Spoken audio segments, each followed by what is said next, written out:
Here's another smaller version of a direct drive starter. I figured I'd go through this one because there is some differences to the first larger starter that we did. This is a Delco 10MT is the series of the starter. This one, a lot of people probably recognize it. It fits a small block Chevy, big block Chevy, 4.3 Chevy, inline 6 Chevys.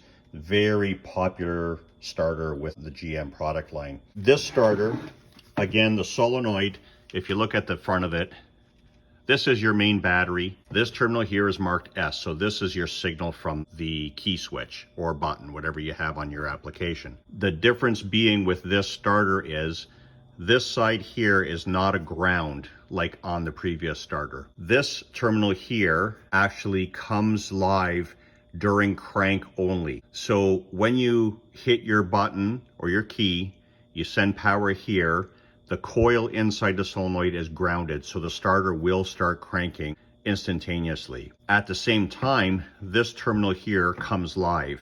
And what it does, it would send power up to a distributor. If you had a point system, it would send power up to the points to give extra voltage during cranking. The minute you let off on the key and the starter stops cranking, the solenoid disengages and this wire loses any power. So this case is actually case ground.